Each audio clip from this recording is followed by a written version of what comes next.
31 janvier 2027, 23h58. Tu ouvres ton studio pour la 4e fois de la journée. 3947 heures de visionnage. Il t'en manque 53. Tu poses ton téléphone, tu te couches, tu te réveilles et le seuil est passé à 8000. Ce n'est pas une hypothèse, c'est la date exacte à laquelle YouTube double les conditions d'entrée dans la monétisation. Le plus gros changement depuis 2018. Ce créateur ne vient pas de perdre 53 heures, il vient de perdre 1 an.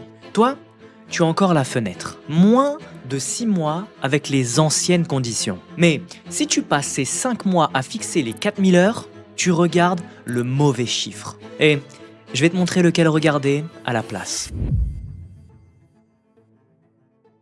Les faits en 30 secondes. Aujourd'hui, pour accéder au partage des revenus publicitaires et premium, 1000 abonnés plus 4000 heures de visionnage qualifiées sur 12 mois. Ou 10 millions de vues short sur 90 jours. À partir du 1er février 2027, pour les nouveaux entrants, 1000 abonnés, ça bouge pas, mais 8000 heures qualifiées sur 365 jours. Ou 20 millions de vues short sur 90 jours. Le nombre d'abonnés reste identique, c'est la consommation qui double. Et tout de suite, la précision que la moitié des vidéos vont oublier. Si tu es déjà dans le programme partenaire, non, YouTube ne va pas te demander de refaire 8000 heures pour y rester. Ces nouveaux seuils concernent les nouvelles entrées. Garde ça en tête. Je reviens sur ton cas dans quelques minutes. Parce qu'il y a quand même une chose qui te concerne. Et elle n'est dans aucun titre d'article. Mais 8000 heures, ça ne veut strictement rien dire tant qu'on ne l'a pas transformé en vues. Fais le calcul avec moi. 8000 heures, sur 1 an, ça fait environ 22 heures de visionnage par jour, tous les jours. Sur une vidéo qui retient 5 minutes en moyenne, ça fait à peu près 263 vues par jour. Attends, 263 vues par jour. Vu comme ça, c'est déjà beaucoup moins abstrait, non? Sauf qu'aucune chaîne ne grandit de façon linéaire. Personne ne fait 263 vues par jour, 365 jours d'affilée. En réalité, 2 ou 3 vidéos vont produire la majorité de tes heures. Le reste rame. Et ça change complètement l'objectif. Tu n'as pas besoin de faire 8000 heures. Tu as besoin de construire des vidéos capables de produire ces heures. Ce n'est pas la même phrase. Parce que la plupart des petits créateurs surveillent 3 choses. Leurs abonnés, leur nombre de vidéos et leur régularité. Alors que YouTube, lui, en observe 3 autres. Est-ce que les gens cliquent? Est-ce qu'ils restent? Est-ce qu'ils sont satisfaits? Cliquer, c'est ton sujet, ton titre, ta miniature. Sans ça, rien ne démarre. Rester, c'est ton hook et ta structure. C'est ce qui empêche l'hémorragie des 30 premières secondes. Satisfaire, c'est ce qui décide si YouTube continue à distribuer après la première vague. 3 verrous dans cet ordre. Si le premier saute, les 2 autres ne servent à rien. Et si ce genre de grille t'aide à comprendre pourquoi certaines de tes vidéos ne prennent pas, c'est exactement ce que j'ai regroupé dans Outcomes Academy. Premier lien en description. J'y ai mis gratuitement mes ressources sur le packaging, les hooks et la rétention. Tu prends, tu appliques. Et si tu construis sérieusement une chaîne ou une marque autour de ton contenu et que tu veux qu'on travaille dessus, tu y trouveras aussi comment candidater à mon accompagnement. Tu auras juste à m'envoyer un message privé sur la plateforme Skool. Je réponds à tout le monde. Mais avant ça, il y a quelque chose que je veux te montrer. Parce que ça explique pourquoi 2 chaînes qui publient au même rythme n'ont pas du tout le même résultat. Le vrai problème avec cette règle, ce n'est pas que YouTube demande plus d'heures, c'est qu'elle va sanctionner beaucoup plus durement les créateurs qui publient sans comprendre pourquoi une vidéo fonctionne. Regarde, chaîne A, 50 vidéos, 200 vues par vidéo, 2 minutes de durée moyenne. Fais le calcul, environ 333 heures pour 50 vidéos. Chaîne B, 10 vidéos, 3000 vues en moyenne, 6 minutes de durée moyenne. 3000 heures pour 10 vidéos. 5 fois moins de travail, 9 fois plus de résultats. Et c'est là que ça se joue. Le créateur de la chaîne A est persuadé d'avoir un problème de quantité. Donc, il publie plus, il s'épuise et il rate février quand même. Alors qu'il n'a pas un problème de vues, il a un problème de vidéo.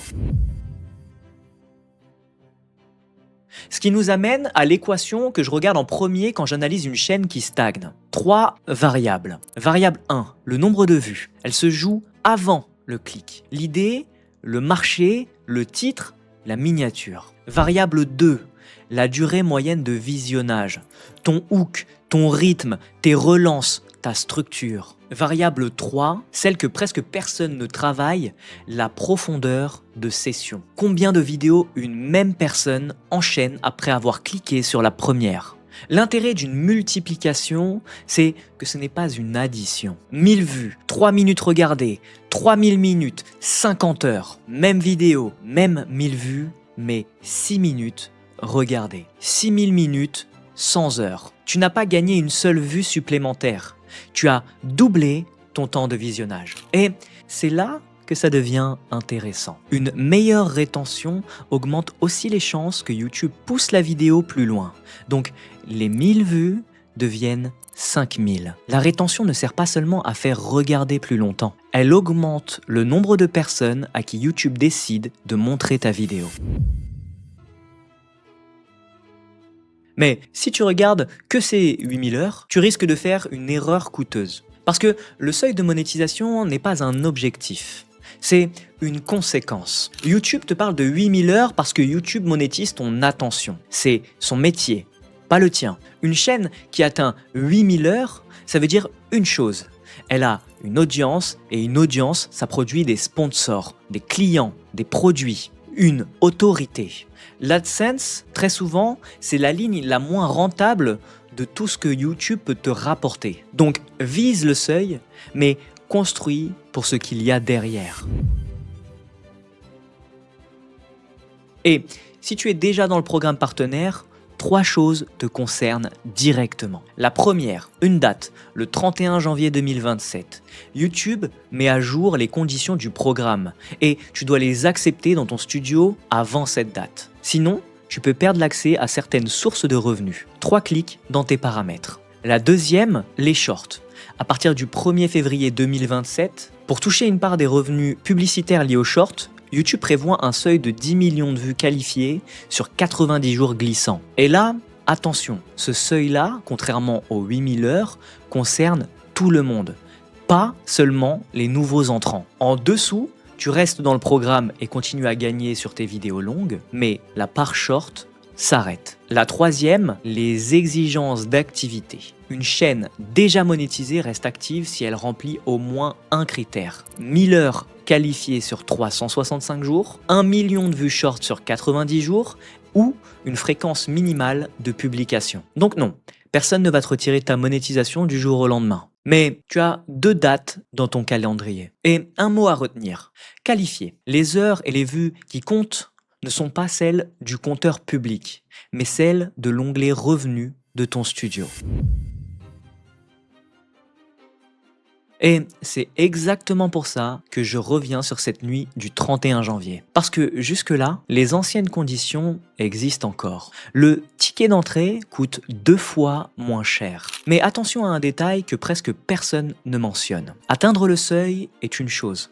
Être accepté dans le programme en est une autre. Il y a un délai d'examen. Donc ne vise pas le 31 janvier, vise décembre. Alors voilà ce que je ferai à ta place dès ce soir.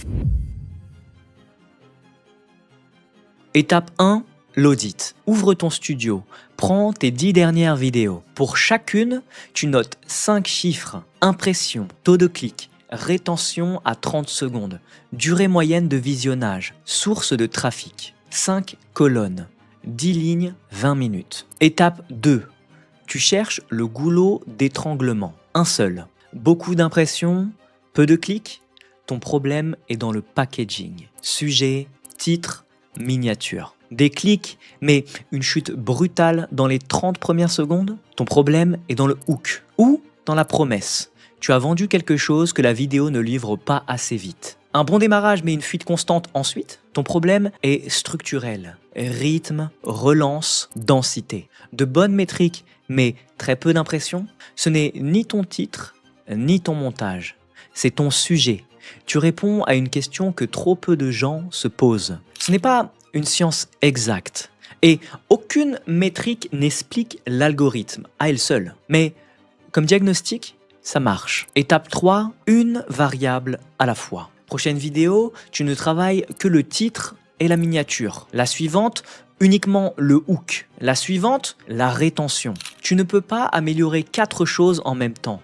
Tu ne sauras jamais laquelle a fonctionné. Étape 4, arrête de publier des vidéos orphelines. Chaque vidéo doit envoyer vers une autre. Série, playlist, pont interne, écran de fin. C'est la variable 3. Transformer un clic en 3 vidéos regardées. Un spectateur qui en regarde 3 au lieu d'une, c'est ton temps de visionnage multiplié par 3, sans une seule vue supplémentaire. Et si tu fais cet audit et que tu ne sais pas quel chiffre corriger en premier, c'est précisément le travail qu'on fait dans Outcomes Academy et dans mes accompagnements. Tout est sous la vidéo.